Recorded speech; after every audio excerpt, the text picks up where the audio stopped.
So I'm a little bit late releasing this episode of the Lost and Found podcast because I actually took a last minute trip to Mexico.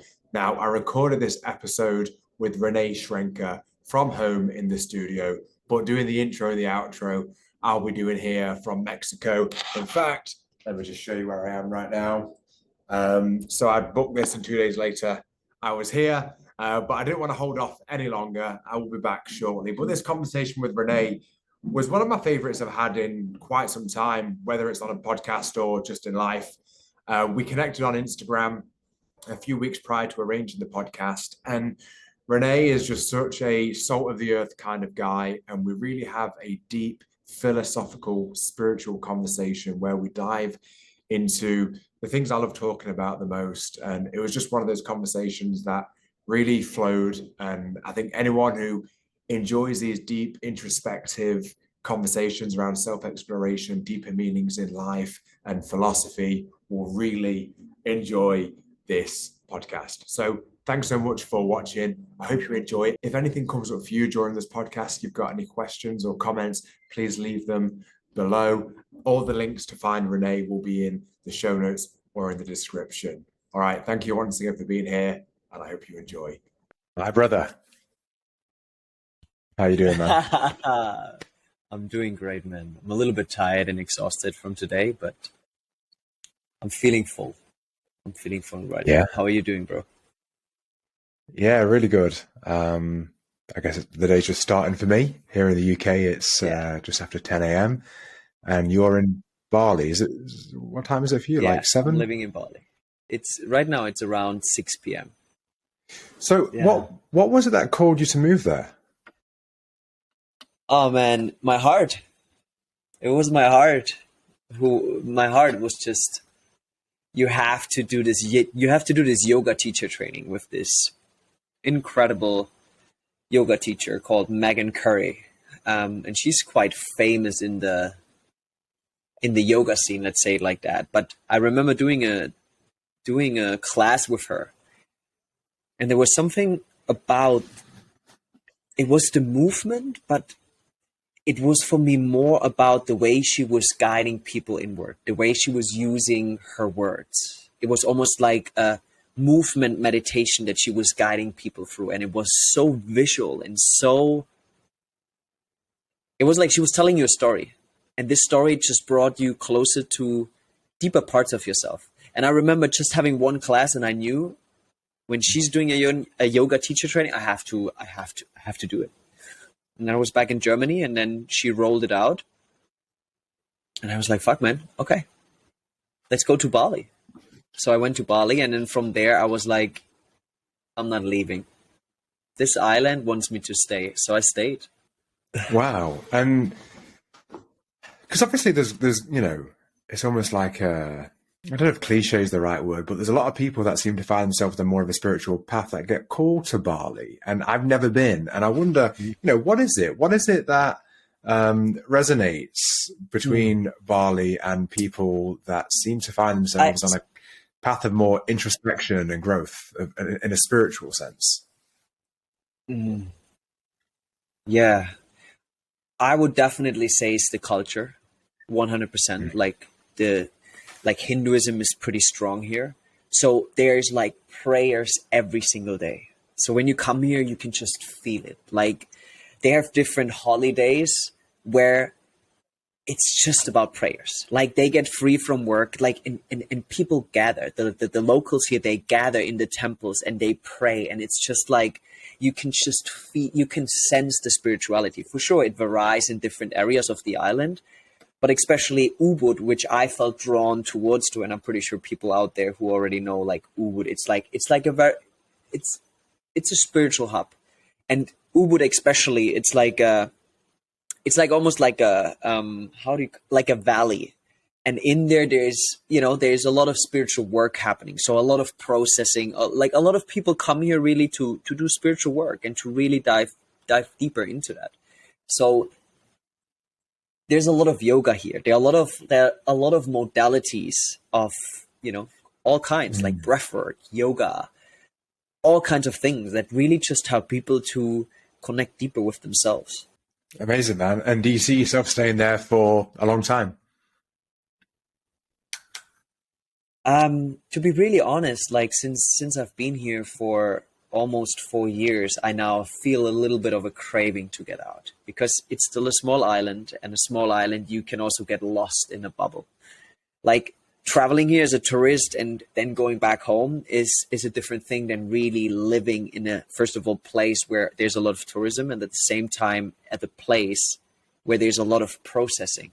So me and my fiance, we are living outside of the hub a little bit, because you can literally feel, you can feel the energy, and you can just feel it in general. So, you know, what I can just feel is like, I just crave a little bit of the normal world, let's say it like that, you know, where there's not that much processing happening, and where there's also like simple things like having a house or a room which is totally isolated, where you can sleep 12 hours through without hearing a noise in the background. Maybe you even hear noises right now.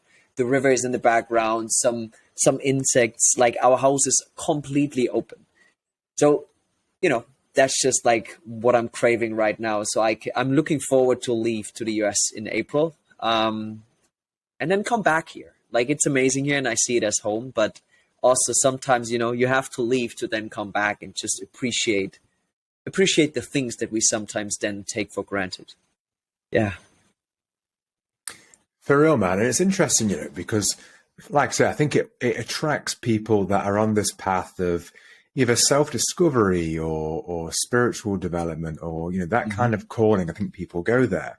And I think what we can find is that I think people can really enter into this state of spiritual growth, of personal growth in that environment. And actually a lot of the outer noise that can fill our mind so frequently in quote unquote regular life. So I think it's easy to find, but I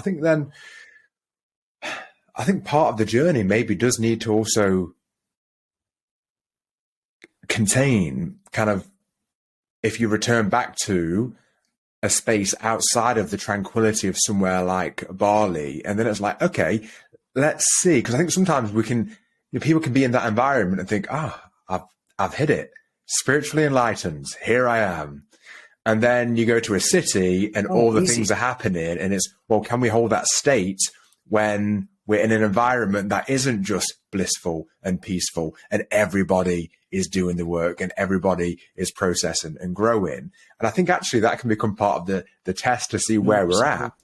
I was thinking this, you know, like if you think about monks, for example, like if you haven't got the worries or the considerations of, you know, your job, paying your mortgage, the car, getting the kids to school, like the things that most people get consumed with in everyday life. If you're just thinking about fasting, meditating, there's no women around, so I don't have to think about sex, yes or no.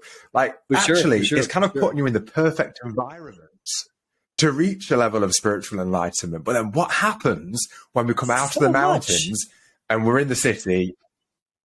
I totally agree with you, man. I think it's like, I totally agree with you. And I think this is like why I also feel like I want to get out a little bit, because I put a lot of work into myself, and I can also feel like how it's easy to lose yourself in it.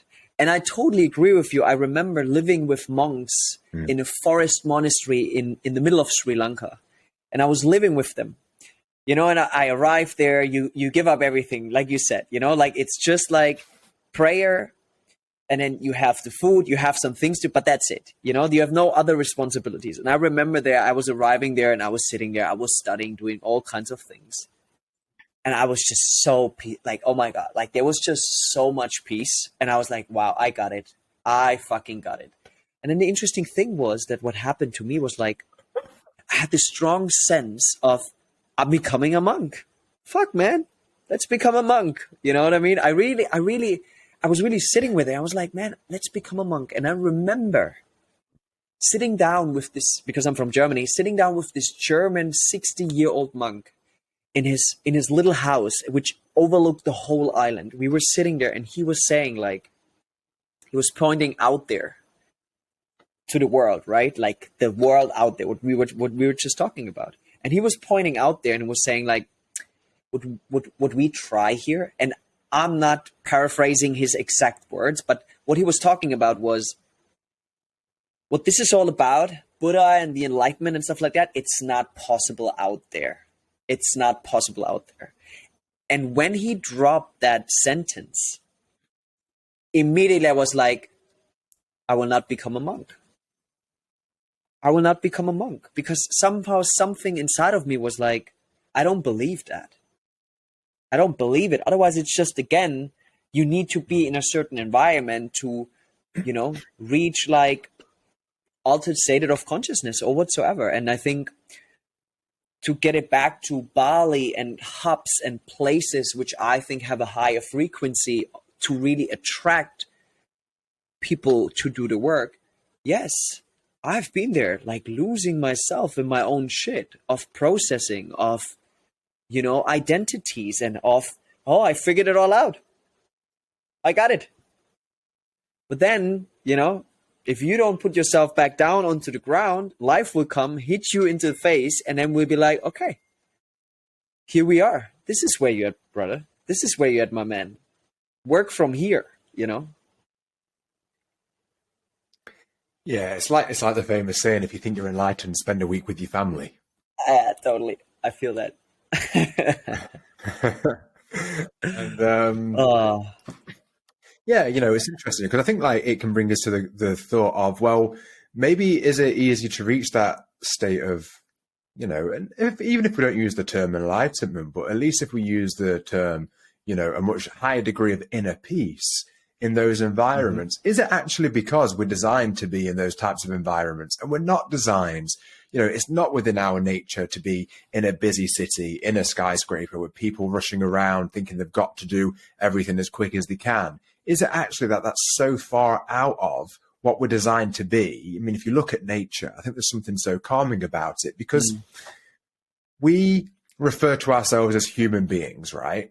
And then we call a tree, and we call grass, and we call a cow, the cow.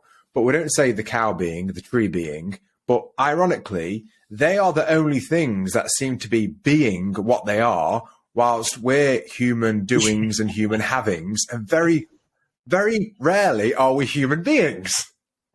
That's so true. I totally agree with you. Yeah. I love what you just said. Because there's irony in that, right? There is a lot of irony in that, And I think what just immediately, or what super strongly comes up for me, is like, we always try to be something other than ourselves. And we can now apply this to being a human being. But we can also just apply that to ourselves, right? Like us as individual expression of life in this body, in this form, and how we are so used to believe that we have to be someone else. I think what, I might be wrong, I'm just saying this off the cuff, it's just coming to me now, but I think people that are drawn to a spiritual path, I think sense that there's this disconnect with who they are and who they're being, and it actually isn't aligned. And maybe they don't quite realize that, but there's something calling them to this maybe more of a natural state. And, that spiritual path, I don't think it is an outward one. I think it's an inward one. And so many people have no idea how far away they are from being aligned. That state of being, and now more than ever, and don't get me wrong, people kind of will say things about social media, and it does make it easy because it is in the pocket. But before that, it might have been magazines, TV, billboards that gave an image of what we think we should aspire to be. And that thing is, celebrated, and very seldom is it what the average person is. So then the average person thinks, I need to be that's more like that. I need to be in better shape. I need to have more possessions. I need to have these things because that's portrayed to be the path to salvation. And so many people are on that path doing that, but they're not actually being themselves. They're trying to be something else, and they're not just being. Yeah. And I think because we so beautifully talked about in the beginning of the show or the podcast, we were talking about, Bali, spirituality, processing, like people diving into those places. And I think the exact same thing can also happen big time with spirituality. It's just that we now just changed the world. You know what I mean? I mean, I remember myself living in Dubai, making money, women, designer clothes and all of that stuff to be someone other, or to be someone other, but then also like leaning towards the spiritual path. There's also the easy trap of losing yourself in that and creating an identity around that. I mean, we talked about this just 2 days ago, you know what I mean? Like where we jumped on a call talking about that. And it can easily happen that you really bypass who you truly are because you believe, you have a picture in your mind that you have been digesting, that you should also, again, now, instead of having a six pack, like lifting, like bench pressing 120 kilos and driving a Ferrari. Now it's like just being still. Now it's just like wearing a robe, or it might even be how much I meditate and how good I'm at breathwork, whatever it is. And I'm just saying this because it can be so easily that we then also start to identify with what we might think is who we truly are, but it's not. And I always love this example because what once became something to support us, or something that can support us on this journey, can also turn into a prison of ourselves that imprisons us into something where we actually don't want to be. Bro, so true. And that, just a little side tangent here, but that shows up in things like, if you consider the phone, that was created to serve us and to make communication easier.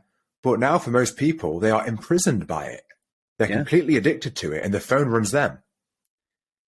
Yeah. If you think about the car was first designed to serve people, but now in a way we serve the car, because with the invention of the car, rather than having everything in a village, everything's spread out wider and wider. Yeah. So now you go in the car and to go to the gym, you go in the car to go have food, you get in the car to take your kids to school, and everything is spread out. And in a way now we serve the car and the car manufacturers because we need one. It's and it's very true. difficult in a lot of, like, and it's wild how those things happen. And like you say, with spirituality, to begin with, it might be you feel a calling that, thinking that I need to be in the best shape and date the traditionally most attractive women and make as much money as possible and have the belongings that are a signal in status that I am good enough. So we think, okay, hang on, that's not right. That doesn't feel right. I feel a calling to be more aligned. So we start doing the meditation. We start feeling, okay, yeah, this feels more like it. We start doing the breath work. Oh God, wow. I'm feeling things shift. I'm starting to release some traumas. My nervous system feels better regulated. Yeah. But then we start to use that as hey, look how long I can meditate. 1 hour, baby. And I've been there. Like, I mean, it's fascinating for me because sometimes I even catch myself where I'm just there and then I'm like, oh shit, no, I need to meditate. Otherwise, or I need to breathe otherwise, or I need to do this certain practice or that certain practice, or be like that otherwise. And that brings up that, like, catching myself, having the awareness to catch myself in those moments, it allows me to inquire deeper and go more inward of like, why? And I remember an incident. I remember that sitting on the beach, right? And I had so much anger inside of me. I don't know what happened, but I was so fucking angry. And I was sitting at the beach and I was sitting there and I was like, okay, let's breathe. And I was like, okay, Rene, one moment. Wait. Back up, brother. Why do you want to breathe right now? Because I don't want to feel the fucking anger. So I'm not breathing to actually allow the anger to be there and allow that part of me to be seen. No, I'm using something to push it aside, to suppress it, to hide it to hide it in a room where I don't want to confront it because it doesn't match with the image I have around spirituality of I should not be angry. I should just accept. I should just accept everything. But it's a funny thing, right? Because the acceptance now doesn't lie in ignoring something. It's within accepting and welcoming the anger or the overwhelm, the sadness, the joy, whatever is there, you know? And I think this is where it gets more nuanced, man, because and I think this is the thing with spirituality. To me, it feels as though one of the biggest barriers to, and I'm using the term spirituality, we could say higher consciousness, we could say, just seeing things in a way that they work beyond the obvious, but it's the ability to hold the paradox. And it's the ability to realize that, so our very kind of understanding of paradox and things being a contradiction, I think can be the block, because so frequently the opposite things are both true. And that's where we get to non-duality and we realize it's actually the same thing. Yeah. Hot and cold. At what point does hot become cold? 100%. You know what I always love to, the example I love to give? It's like a coin. You can look at each side of the coin individually, and on one side you focus on, you can see a head. On the other side, you can see a number. And you can see it as two different objects. But then when you really zoom out, and I think this is where spirituality comes for me more into place of you zooming out of the narrative. What I shared before at the beach, I'm zooming too much in. I'm losing myself in the details. But when I'm zooming out, I'm catching myself realizing that it's just two sides of the same coin. And that's, I think, also where then the acceptance arises more of like detaching from the attachment towards the number or the face. And I mean, what we were talking about before is that the number was the typical lifestyle of having money, women, and cars. And the face was just like being still and meditating the whole day and doing whatever. But then to just actually zoom out and see that it's nothing wrong or there's nothing wrong or right with either one of them. And then to just, I mean, that gives you this, you know what? Okay, cool. Yeah. And if you want to go a level deeper, we can be paying so much attention to either side of the coin. And then we go, oh no, I'm not either side of the coin, I'm the whole coin. But then we go, wait a minute, I'm not the coin, I'm the person holding the coin. That is the thing, you know what I mean? But that's what I meant by zooming out, You really zoom out, but this is the funny thing, because we always look and then we identify with the things we see. But then when we zoom out, that's when we start realizing that everything is perfectly imperfect. What I just wanted to add to that before you dive into what you wanted to say, please remember, when we zoom out onto ourselves. And what I mean by that is that when we allow ourselves to grasp our wholeness, through which our holiness shines through, to then recognize that the sadness and the joy comes together. And I think that's a beautiful piece to recognize on your path or in life, when you start recognizing, hey, there's nothing wrong with me. And when you start welcoming all those parts, all of them, and then you start embracing them, because that's when we start to literally be ourselves fully, not just like a short little piece. You know what I mean? We really start welcoming all of us. And I think this is like where the deepest, like truly where the deepest healing takes place, And that happens through all kind of modalities, whatever someone feels drawn to. But in the end, I believe that's, for me personally, what I could witness on my path and talking to other people. And when we're able to welcome all parts of ourselves, like where we then, where that's where I believe is the deepest healing happening. And I'm not talking about release or whatsoever, but the recognition of that we are already enough the way we are. Yeah, I think it's absolutely, man. I think it's understanding that if we can kind of recognize what we're actually created from, what we are beyond our physical body and beyond our minds, I think we start to realize that we have the potential to be everything. Oh, man. We have the potential to be everything. Yes.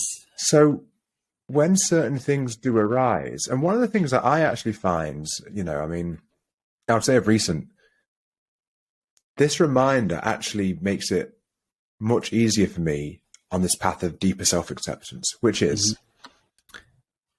my belief is that we are a soul or spirit. I have experienced in my ayahuasca journeys where we come from, and that I am visiting this physical body in this life. And I have this body and this mind. And in this life, I have experienced certain things which then kind of go to forming my nervous system. And there are certain things that might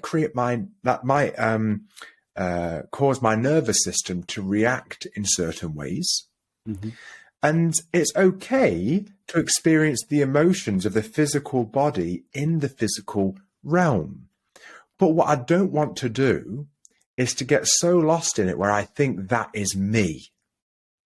It's almost like if we were playing a video game, getting so lost in the game that you think you are the character in the game and you forget that actually, no, you're the person playing the game. Yeah. And I think most people have become the character in the game and not realizing that there's something beyond that's much greater. And I think, again, this is where it gets more nuanced, because for me, for example, if I get this sensation of anger arise, I know that there's a nervous system thing going on here that's reacting in this way. I know that anger isn't a primary emotion. Now, there's a state for, maybe like, survival and fight kind of modes, but that's different. I'm talking about like emotional anger. That's normally coming up because there's something within me that I've not resolved, or that is pressing on something, or I'm not expressing myself in a way. For whatever reason, anger's coming up. So I think this is where it comes more nuanced and both things are right. One, it is okay for the anger to arise because I am in this physical realm, and part of the experience of being human is that anger can arise, sure. But then also what I want to do is go, well, why is that anger arising? Is there something going on here that I've not dealt with, that if I let go, maybe that anger doesn't come up anymore? Oh, okay, so now I can do that. And then if I zoom all the way out, I say, well, neither one of these things are actually me, because I'm something like so much greater beyond it. That's just visiting this physical body.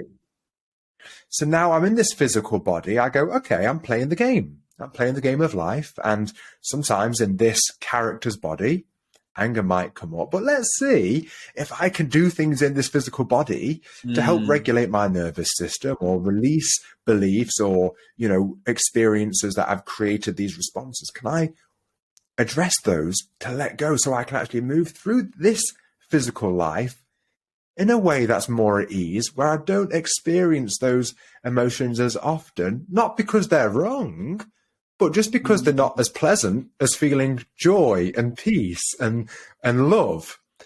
Yeah. Yeah, I love that. I love what you said in the beginning, where you said that we can be whoever, like whatever we want to be. And I truly believe that. I truly believe that we are the creator of our own reality. You know what I mean? Like, and the picture I always like have in my mind and that I use with my clients is to actually bring your beautiful sharing more and more into a practical scenario is like a blank canvas.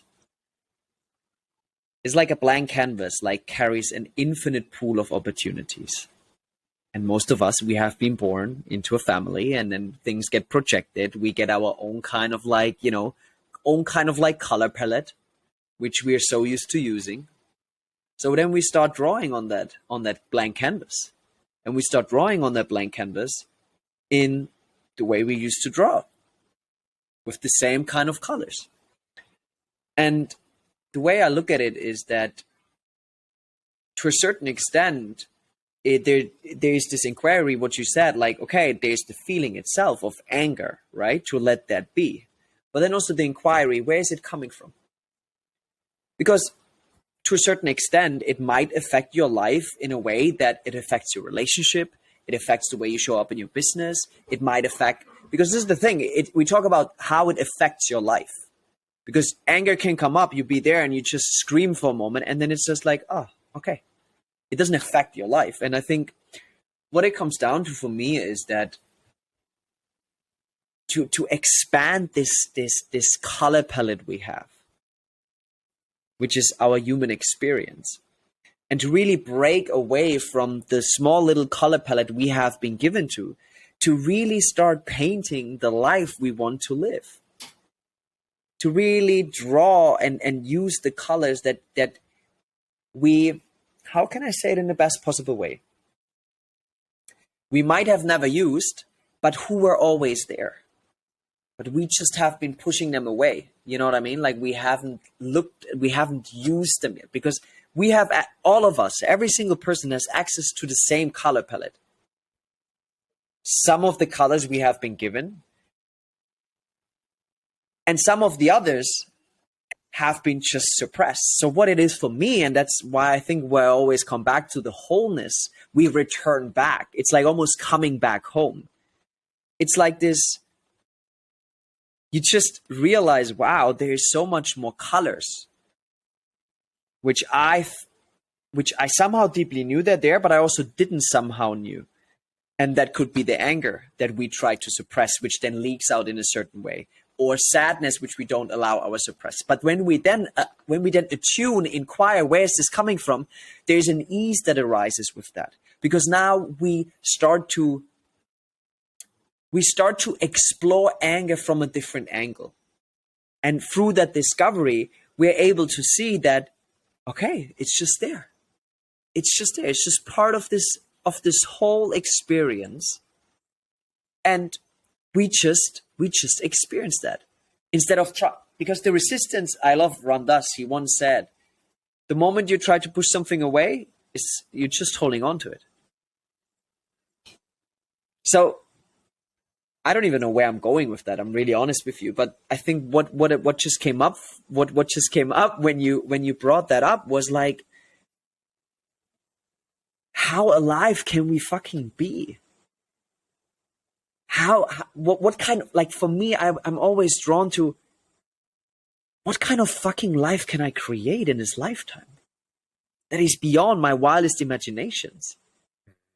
And through that, and this is what I mean, I need to also deal with the colors I haven't been dealt with, to bring them back home, that I can really draw the fucking picture I want to draw on this canvas. And at the end, to remember that you're the canvas. You know what I mean? And realize that in the end, it doesn't matter at all in you know what I'm talking about. Yeah, man. And you know what? I love what you just said. I'm going to add on to that because I think it adds in nicely. We think we have a certain number of colors in the palette, and then we realize we have access to more, but then we realize we are the entire fucking palette. And we are every single color in the palette. It's actually in us already. Oh man. And you know, I would love to even add something to that, man. because what I feel like, I love what you added. I haven't even looked at it from that angle, but now even you just hearing that is like, and then when we start to embrace the full palette, that's when our gift of our own individuality comes through, of our own uniqueness.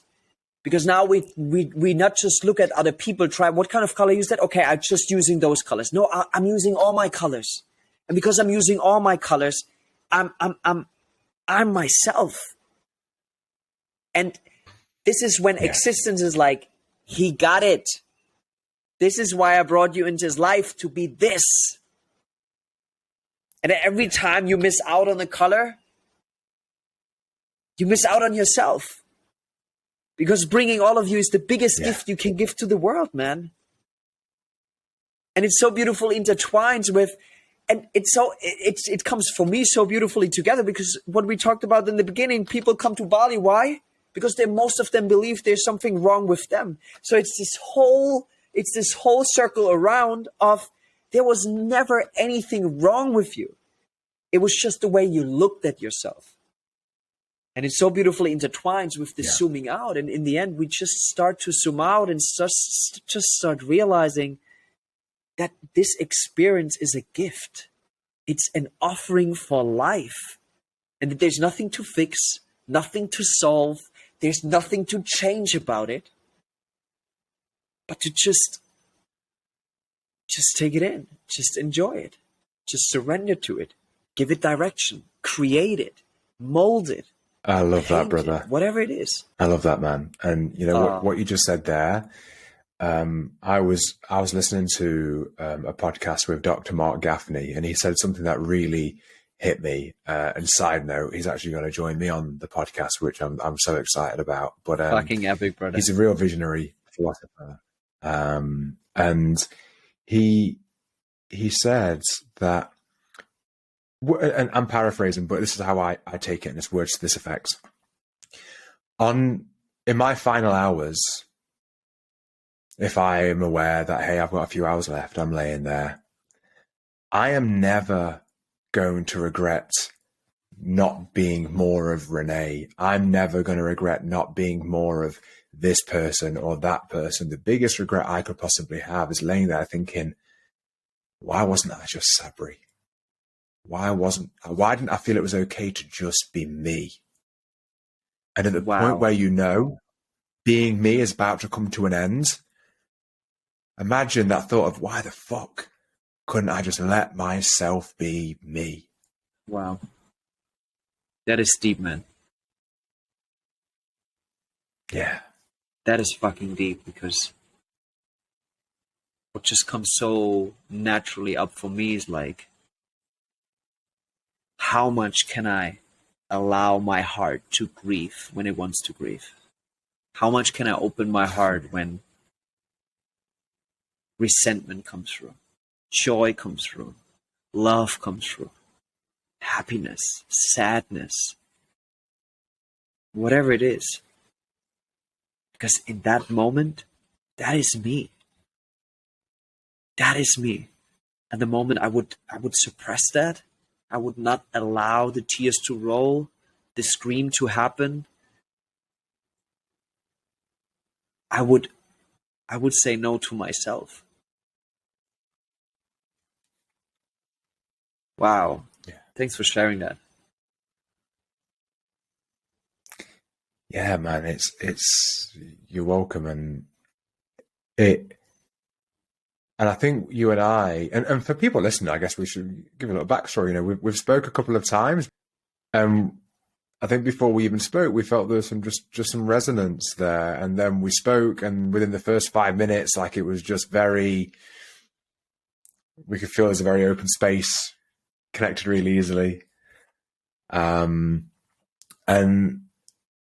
it's kind of fun because it feels like, to me, it feels like we know each other, but in actual fact, I don't know your backstory.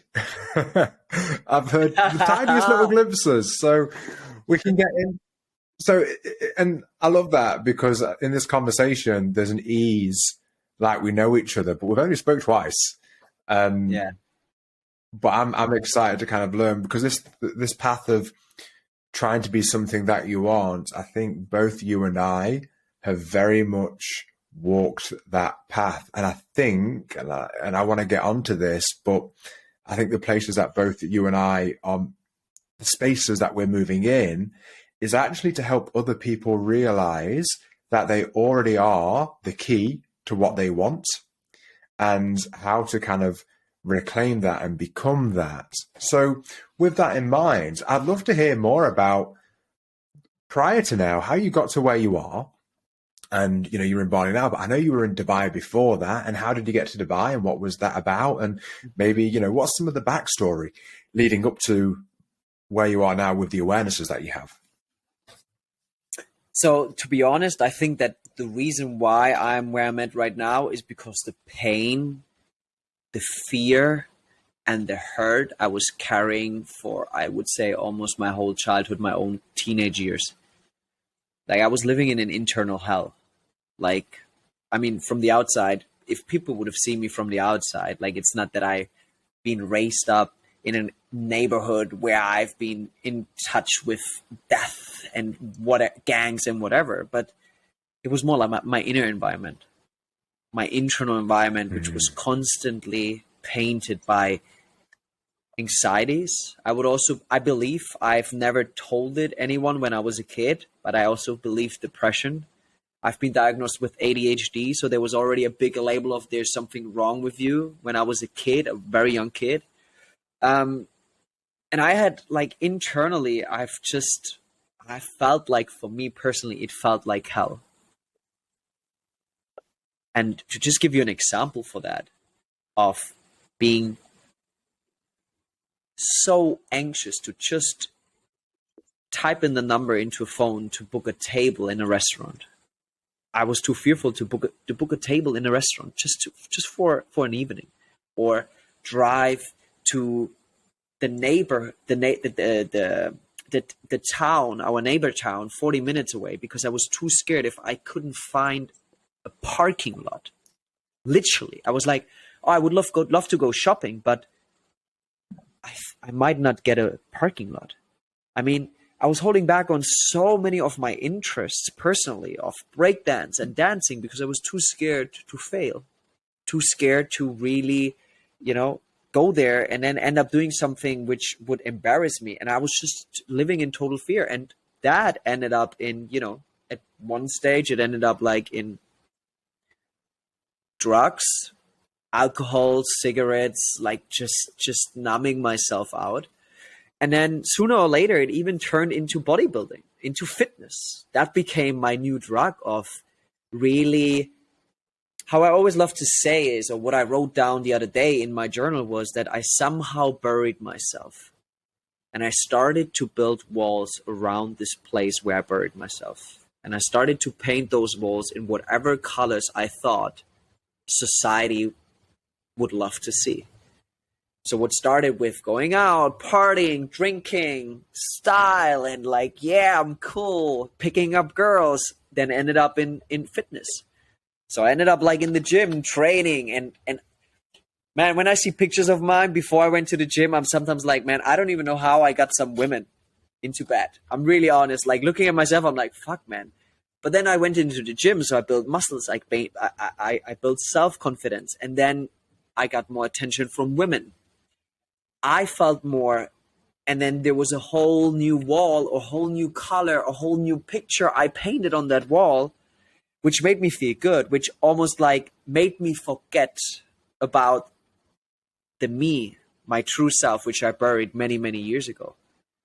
And then what was my physical appearance turned into status.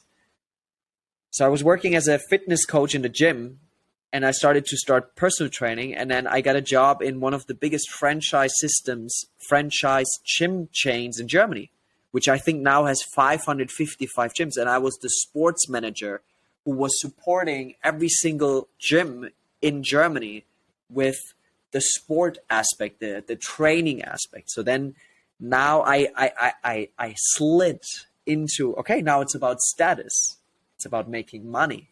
It's about having a car that you get from your, and then I realized what happened then, and that was fascinating. And it was, I just would love to drop something here, because unconsciously, when I was living in the south of Munich, right, working for that big franchise system, I bought a book, a photo book of India. And I remember being in that bookstore, and I went through that book, and I saw all those, the sadhus, the gurus, like the like everything. And I saw that, and I was like, wow, there's something about that. So I took that home, and I cut them all out, and I put them on the back wall of where my bed was. So that was and the funny thing is, what happened then, that under a post I shared on my Instagram, sitting in a meditation position, quoting the Bhagavad Gita, I got a comment from a personal training company in Dubai asking me if I would love to join them to work with them. Out of nowhere. Mm-hmm. I didn't have a big following. It wasn't like that I had thousands of followers, nothing. Just a random comment. And I remember sitting in the car, and I called my dad. I was like, Dad, what the come on, that's not real. But it was real. So 6 months later, I was living in Dubai, man. And I was moving to Dubai, and that was 2017. I was moving to Dubai without speaking a word of English. I remember that back then. I was just speaking so broken English. My words were like, I had to Google translate everything. And I just did it anyway. So I moved to Dubai, and there it was like, I would say the peak of I made it. I'm coming from a very small conservative town where normally people, they've been raised there, they work there, they make family there, build a house there, and then they die there. And I remember living in Dubai, and when I got one time back, going to my old gym where I was working before, people were coming to me and they were like, Rene, you made it. You made it, Rene. And in the beginning, it felt good because I told myself the story. I made it. Like in the beginning, how did that feel? In the beginning, it fed my ego. It fed this identity. Yeah, I made it. But then the funny thing is, when all of that happened, that was, I think, December 2017, and then February 2018. There was a point where I hit rock bottom, and somehow this whole facade, like this whole, if I had to put it into pictures, I was standing in front of this wall, and I was looking at all the picture I was drawing and painting up onto my whole life, and I was looking at this wall, and I was like, fuck, man, what is that? That's it? Like that's it? That's life? That's my life? That's what's going to be? And I was standing there, and I remember feeling more empty than ever. I've been just putting patches over a wound which could have never healed from the outside by putting just some patches over it. But I did it. And then at one stage, life was like, Rene, I give you a choice here. You keep going into that direction and go even, like, you will lose yourself even more, and it will destroy you even more, because I felt defeated. I felt destroyed. I remember that. But it didn't make sense, because I had all the things that I thought when I was 17, when I have those things, then I will be happy. But I didn't. So I was there, and then for sure, life works in wonders, right? So life sent me a personal training client, and she was studying Vedanta. So she gave me a book, which opened my perspective. And I heard about Eckhart Tolle before. Don't get me wrong. I heard about the New Earth. I read a little bit. I had a quote here and a quote there, but it never really sank deep down. So when I received that book from her, something for me was like, and I'm not a big reader. I'm not a big reader at all. Not at all. But I couldn't put that book down. And I read it to the end, and I was like, fuck, man, there's more to life than this. This can't be it. So I went on a holiday, 1 month to Bali, 1 month to Germany. And that's when I first 2018. First time came to Bali. That was my first ever travel alone in my whole life. Just 5 years ago or 6 years ago. I don't even know. I remember shitting my pants. Oh, what should I, because the funny thing is, this fearful little boy, right, which I've been telling you in the beginning, it was still there. I was just covering it so well.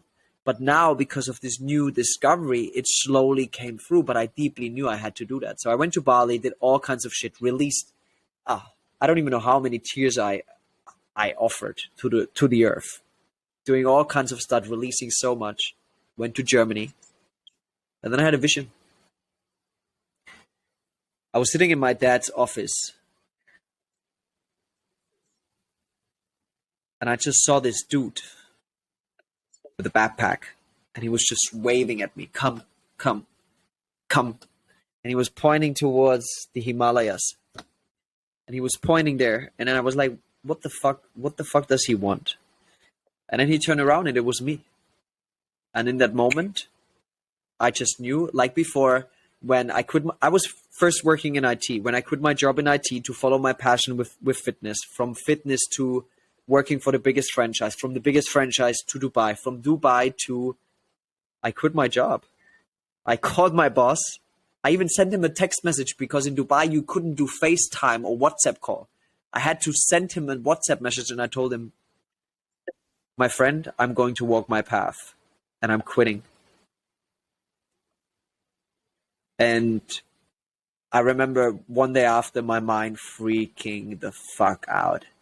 I was like, Rene, are you fucking nuts? You fucked up your whole life. My mind was going crazy, but I couldn't go back. So I went to India, Sri Lanka, Bali. I traveled, volunteered. I was living in Sadhguru's ashram. I was living in a Buddhist forest monastery. I was doing all kinds of stuff on that path. And that's where I just started to, dive into Buddhist teachings. I dived into non-duality, and over the last, that's what I've been really leaning into over the last, since I left Dubai, facing different ups and downs, different kind of like milestones on my journey. But in the beginning, I already shared that it was in November 4 years ago when I came to Bali, and it has been a big self-discovery since then. And within that self-discovery, at one stage, I just knew that, like you shared already before, I need to support people with my gifts, of my experiences, of what helped me. Because I remember how much I was suffering and how I was running after all those things. And I've been lucky. I've been 27 years only old. Some people, they turn 50, 60, they have a family, a car, responsibilities of everything, where they realize, fuck, this shit doesn't make me happy at all. So I had that privilege of that this happened to me really early. And it just brought me more and more to a place where I'm at right now, where I'm living my purpose, where I'm really more and more living the life I truly desire to live, which is also in alignment with what I'm here for, to support man. Before that, it was support man and women. Right now, I'm going down the rabbit hole of really being in service to man, because I realize how much we carry, and how much I've been carrying with the illusion of I have to be a certain way. To really come to a place where we are able to really take in life and enjoy it and see that we are fucking amazing the way we are, and that we don't have to pretend to be someone other than ourselves. It's beautiful, man. Thank you for sharing all of that. And, with what you said at the end there about being in service to men, I think I sometimes feel a calling to that, because I feel like as a man, I've experienced a lot of the things that men aspire to, and I've also lost those things as well. I've been on one end of the spectrum all the way over to the other. I've lost things, I've let go of things. So it's been this interesting mix, and I think it gives me an interesting perspective. But then I also feel like I really connect very well with with women, and I'm able to bring things out of them. So I sometimes think, oh, where am I best positioned? And I feel like I almost don't want to choose a niche. I just want to be able to serve anyone that resonates with me, like on a soul level. I don't care what your body looks like. But then I do sometimes come back to, what you said about serving men. You do have these experiences, certainly in this life as a man. And, so maybe you're best positioned for that. And I sometimes kind of go back and forth about, do I want to niche down very specifically who I serve? But I think it's really cool that you found where you're at now and how you can serve. And do you just find that a lot of the things that you've been through and that you've experienced, you just see it so much because you almost followed the path that society says, and because you've walked that path, you can see it so clearly when other men are walking that path, and it's almost so easy to identify, and to them they might be completely blind to it, but because you've done it, you can just see and go, I know exactly what's going on. Yeah, I would love to even go a little bit back. This calling found me. I didn't find anything really to be in service to men, because I've been in service to men and women before. I'm really honest. And yeah, I just remember my heart's calling being like, this is what you're going to do.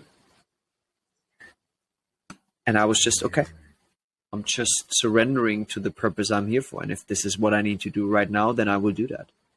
And trust me, my mind sometimes kicks in and be like, should I also serve women? But then I'm like, yeah, I still serve them to a certain extent through the content I share and whatsoever. But I just trust, And yes, I also totally agree with you that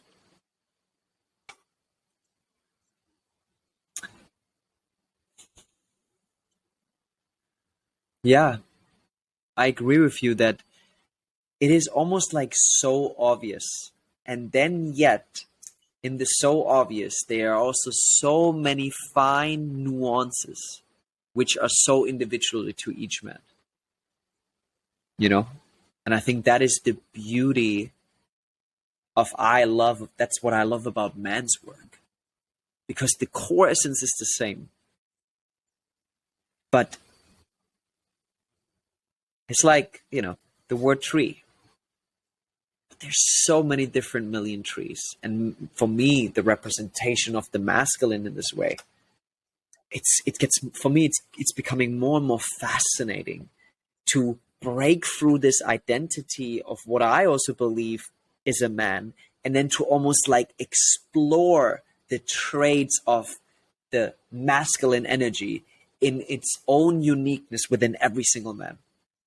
That is for me fascinating. It blows my mind, and it just to see it, and then to be and then to guide a man into that, because I see the extent of what happened to him, but I don't see this. This is his discovery. I always say that I'm just the one who's kind of just sweeping the floor where all the leaves that you can see your path. I'm not walking your path. I'm just guiding you on it. And I'm just mirroring back with whatever I can see. And what I love about it is to bring them back into discovering the nuances and then finding empowerment within them, because they start realizing that this makes them them. This makes them to the man they are individually. And when they then recognize that, and then you can see that fire within them of, fuck man, that's me. There's this whole new, I feel like there's this whole new empowerment of being a man. It's not like this, oh, I'm a man, I'm big and I have money and I'm strong. No, it's like there's this empowerment within their own individuality, how the masculine energy, and for sure the feminine also, but how these energy express themselves in this physical male form. And it's for me the most magical thing for me to just witness that and see man stepping into that, because it's like this revelation. It's like climbing up a fucking mountain. It fucking breaks you down. It challenges you. We man need that. It challenges you, and you don't see shit, but you come on top there, and you overlook it all, and you just stand there, and you're in total awe. And it's not selfish. It's not, you're not standing there, I'm like, I'm the king. No, you just realize, wow, the vastness of who you are. You overlook the whole vastness of what you bring into this world. And you're not standing there from a point of, I'm power over. You stand there from a point of, I'm bowing down to the greatness that, like, of life. Because you're just so small on this fucking big mountain. And you just take one single step and you fall off. You're not that big. But you still recognize that there's a part of you that is that big. And to combine that, this greatness, this big greatness, this infinite greatness we all carry within, with the humility, the humbleness of, and I'm here to express this in this human form, to serve it, to be in service to whatever it is that I need to be in service to. And that just fucking lights up my heart, man. I love the passion and the enthusiasm in it, and also, you know, what you said about recognizing that I am small, but I also contain the greatness, and it is that, isn't it? It's the as above, so below. It's what did Rumi say? You are not a drop in the ocean; you are the ocean in a drop. And I love that, because it is the recognition of, you know, when you said it's not that I am the king, but it is kind of. But it comes from a different place. It comes from a different place. This is the thing, you know. And I think it so beautifully comes around with what we were talking about in the beginning. Because in the beginning, what we were talking about places, right? To go. Why? Because we feel small. And because we identify with that smallness. So we want to discover the greatness, the bigness. But then when we once start to realize that this greatness is always there, and it always has been there, our view was just too narrowed down. And this is, I think, this is just the journey of spirituality, and maybe not even the word spirituality, just the journey of life, if you really lean into it. And I think it's so beautiful.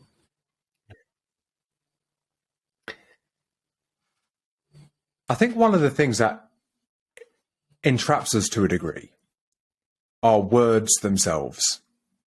So, for example, we speak of the tree. If a tree could speak, and we said to a tree, "Hey, tree, what are you?" In fact, let's not say "Hey, tree," because we're giving away the answer. Let's say, "What are you?" The tree wouldn't say, "I'm a tree." I think it would say, "What do you mean? What am I?" I am. Yeah. And it ends there. And I feel like as soon as you add a word past am, it's reductionist. It's reducing the essence of what you are. And there isn't a word which could actually do justice to what you are within your divinity from source in your entirety. As soon as we use any words past am, we're reducing down what you are. 100%. 100%, and I think this is exactly what this is about. And to go one step deeper, I had this thought the other day when I was walking, because these kind of things enter my head just randomly. You know, I think whilst I have my role as a guide, I think I have my role as a philosopher as well, and I spend a lot of time thinking about these things. But you know, if we say I am, the only time we use the word am is in relation to I, right? Now, like we said, as soon as we use any word past am, I believe it's reducing the essence of what we are, because the words can't do it justice. And then I had this realization the other day where I went, am is remarkably similar to And if we just stretch out am, I actually think most people spend their whole life, or maybe get to a point where they're trying to figure out, what am I? Let's just stretch it out.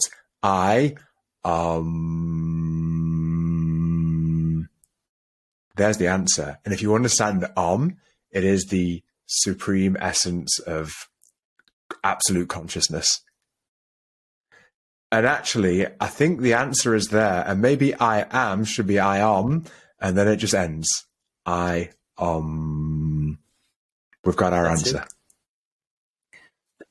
And what just comes up for me so beautifully is I feel you with the whole philosopher. I think I'm also like, I don't know, there's an aspect inside of me which loves to philosophize, like about everything. And I love Alan Watts.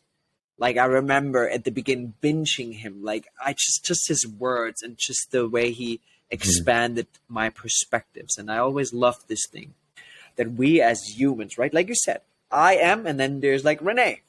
I'm German, I'm white, I'm this and this, which is all more and more narrowing down into boxes, right? Like, I love what he once said, because your example of we are in the ocean in a drop. He was bringing this example of just imagining having a bucket of color, a whole wall, right? And throwing that, like throwing the paint on the wall. And in the middle, you would see the big piece, right? The big round thing where the paint would be. And then it sprinkles more and further out. And he was explaining this big thing in the beginning as the Big Bang. And what most of us believe as the Big Bang is that it's something that happened. And we are this separate little being all the way to the furthest corner of the wall, totally disconnected from this Big Bang. But we are the Big Bang. We are the Big Bang. You are still the color. You are still what you just shared. This is what it comes back down to. You know, and I think what it comes back down to is through what we were also sharing about spiritual bypassing, that we not just lose ourselves up here, but to how can we bring that into this lifetime to then let it be in service for you? Because that clarity, it allows you to really bring forth your purpose, live your life, show up for your partner, your family, your friends, like whatever. You know what I mean? And really take it all in. Absolutely, man. Absolutely. And I feel like I know for me that is part of my role, and the calling that I've had is to, you know, and I think this is, you know, why we resonate so much, because it's a similar thing. It's the recognition of what we are beyond words, beyond identification with body, beyond identification with minds, but also the recognition that you have a body and you have a mind and that you have a role in this life. But so many of us, so many people, I believe, are so detached from what they are at their essence that they don't realize that I think they have a sacred role. They don't realize that. They don't. You know, so many people are trying to be like what they think there should be, that everyone becomes the same flavor and it becomes monotone. And so much. I believe we're meant to be here as our very unique note to contribute to the symphony in the universe. The one verse is a symphony. And in order to have a symphony, it can't be the same note repeated. It has to be different notes that are all unique in their expression, in their entirety, that can contribute to the symphony. Brother, give me a moment. I want to read something, because what you just said, what I'm going to read, it will summarize it up in the most magic words you can only imagine. Because I just pulled a tarot card the other day, and there was this card that I pulled, which was existence, right? So I will just get that card, and then I will read you that little part of it. Give me a moment. So, existence. The reason I want to share this with you is because I read this the other day when I was really going through a really hard time, letting go of some big identities, and it just brought me to tears, man. Because it reminded me about something that what you just said, we forget about. So, I'm reading it now. So this is the second part of it, but that's just, you are not accidental. Existence needs you. Without you, something will be missing in existence, and nobody can replace it. That's what gives you dignity. that the whole of existence will miss you. The stars and sun and moon, the trees and birds and earth, everything in the universe will feel a small place is vacant, which cannot be filled by anybody except you. This gives you a tremendous joy of fulfillment, that you're related to existence, and existence cares for you. Once you are clear and clean, you can see tremendous love falling on you from all dimensions.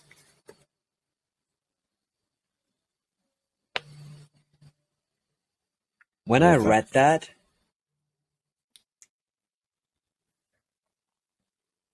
I was like, I'm not alone, man. And I'm not talking about my partner.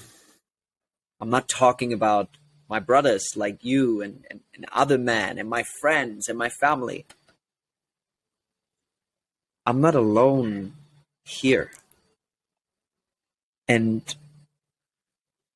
the more I'm tapping into that and I recognize that, the more I can tap into the importance of me being me. And how life, and I think that's why life is giving us the challenges to really to break down the walls I was talking about before.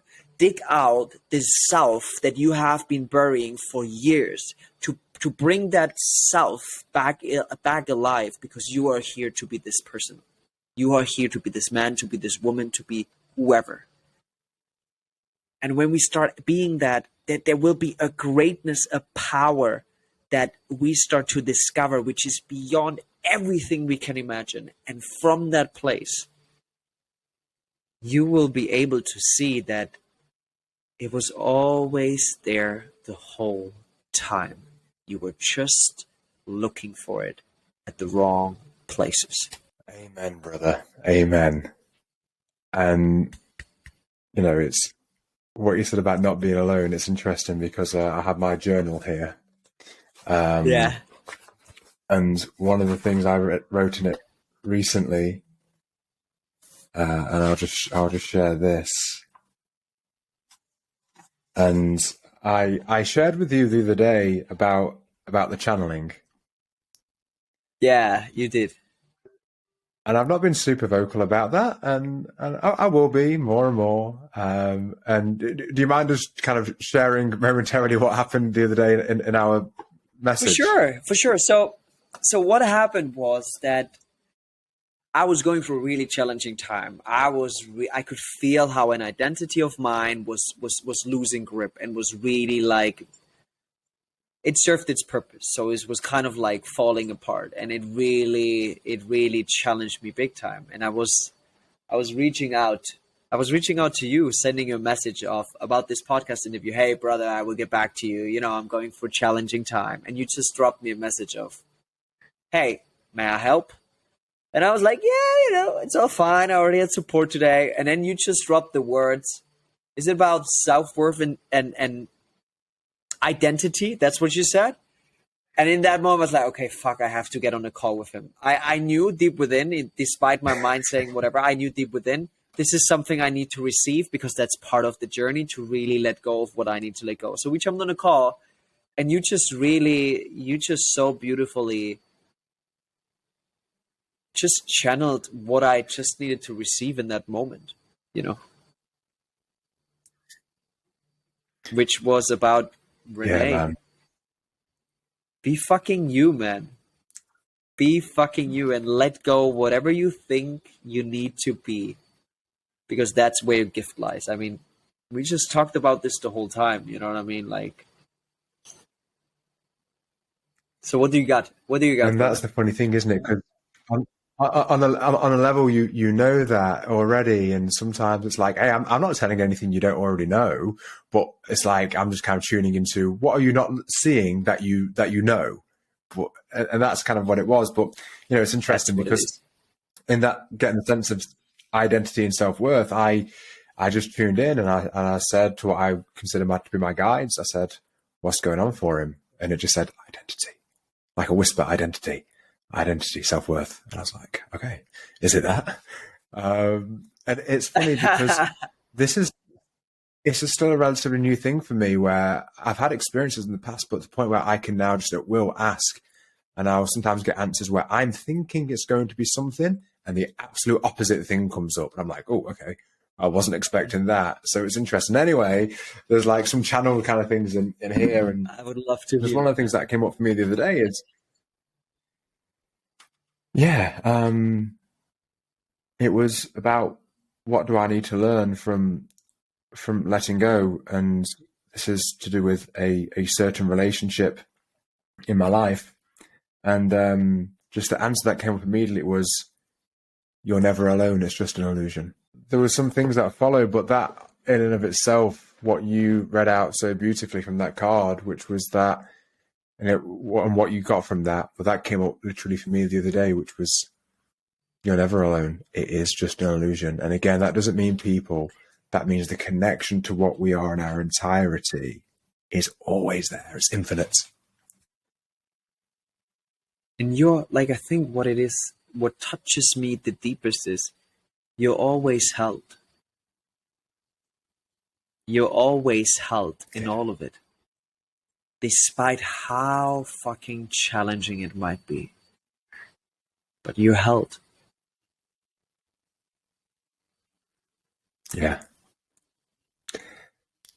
Brother, we are about at time, and this has been such a beautiful conversation. How can people find you?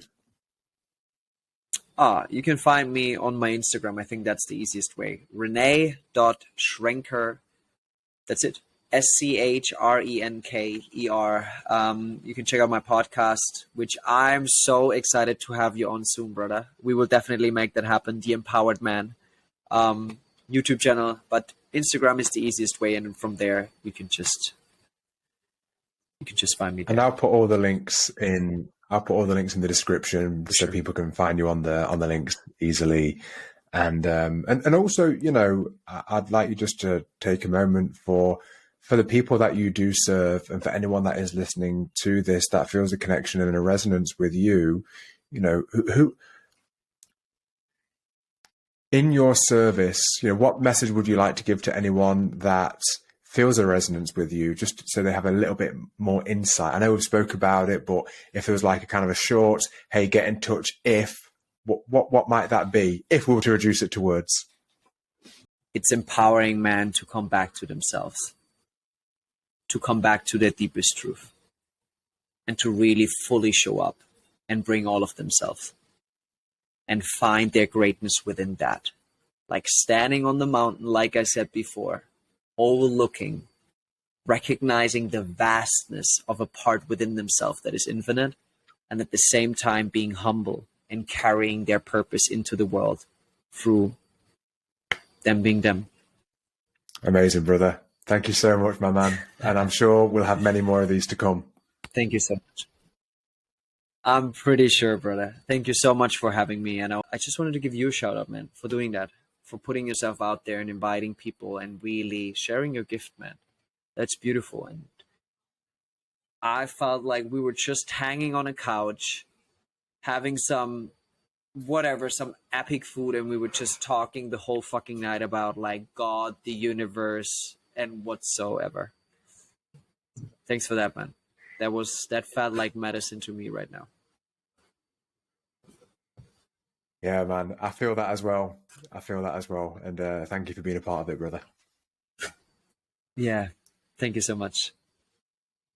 All right. I hope you enjoyed that episode of the podcast. And if you want to get in contact with Rene, his contact details are going to be in the description and the show notes. Also, if you resonate with the message that I have, and if you feel called to venture into some of these ideas of self-exploration a little bit deeper, then you can book a call with me where I do a free session helping guide you into the deeper parts of yourself that you may not have realized have actually been separated. And what we find is there's very often times where we feel like something is missing within us and we're not quite sure what it is. We might be on our path working towards success, taking action, even achieving the goals that we thought would lead us to this feeling of fulfillment, but something still seems to be missing.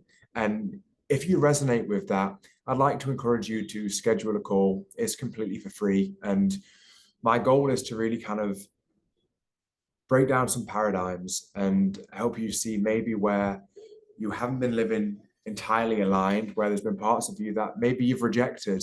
And through reclaiming those parts, you can actually feel a deep sense of wholeness and fulfillment from within, rather than trying to search outside of yourself to find that. And that really is my belief. Our path to wholeness and to find our purpose and more meaning in life is to reconnect with the parts of us that we're separated from, and to live in that truly aligned way. If that resonates with you, if you feel called to that, I'm going to put a link right below, which is to book a self-discovery call with me. And again, if you've got any questions, you can reach me on Instagram and find me a DM there. Next week, we've got some amazing conversations coming with Peter Sage and Dr. Mark Gaffney when I'll be back home in the studio. So make sure you stay tuned for those. If you haven't already, please like this video and hit subscribe. Thank you so much, and I'll see you on the next one.